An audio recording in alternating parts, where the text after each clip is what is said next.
3 young European women with topless protest group Femen were arrested on Wednesday after baring their breasts in Tunis, a first in the Arab world that sparked scuffles outside the Tunisian capital's main courthouse.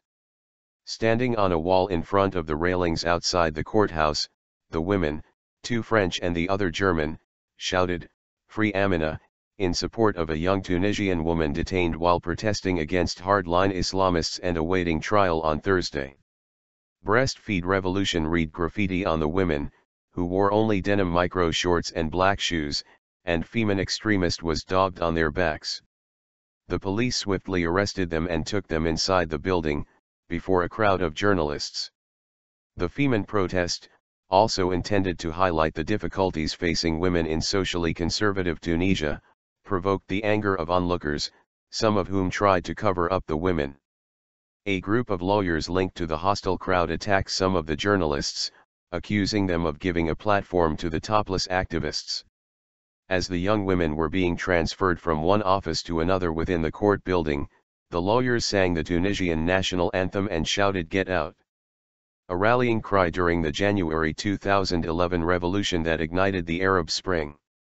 An inquiry has been opened and they will be placed under arrest and brought to trial, Justice Ministry spokesman Adel Riahi told AFP, without specifying what the women might be charged with. Indecency in Tunisia is punishable by 6 months in jail. By early evening, the protesters were still in detention and the authorities had given no information about where they were being held or details of court proceedings against them. The French consul in Tunisia, Martine Gambard-Trébussienne, told reporters she had met the women after they were taken by the police and that they were fine. After the scuffles outside the courthouse, police intervened and arrested 6 French and Tunisian journalists, including from Reuters news agency and France's Canal Plus television, but they were later freed. It is the first action that we have taken in the Arab world. I prepared this international team in Paris and they were sent yesterday, Tuesday, to Tunis, Femen's leader in Paris, Ina Shevchenko, told AFP by phone. These, Arab Muslim, countries and these totalitarian regimes prey on women. We don't take any notice of this kind of thing, the risk of being jailed, she added, while reiterating her support for Amina.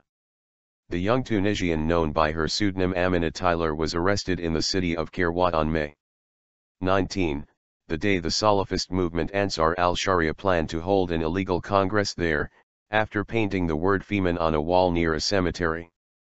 She faces a pepper spray charge which carries a prison sentence of between 6 months to 5 years and could also be charged with desecrating a cemetery, for which she could get up to 2 years in jail if found guilty.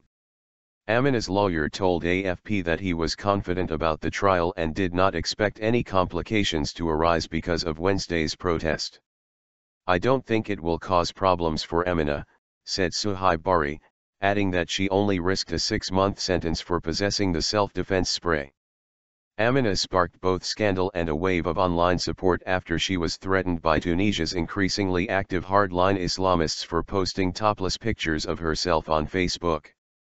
Her family said that she suffered from chronic depression and had suicidal tendencies, and they prevented her from going out, claiming her safety was at risk. But the young woman, who accused her relatives of holding her in captivity and beating her, ran away from home in April and has regularly appeared in public since, although never topless. The Femen movement, founded in Ukraine and now based in Paris, has flourished since 2010, with feminists around the world stripping off in protest at a wide range of issues linked to the mistreatment of women, but also against dictatorship. Tunisia, whose ruling coalition is headed by Islamist party Ennahda, has the most liberal laws in the Arab world governing women's rights, although gender equality has yet to be inscribed in the new constitution.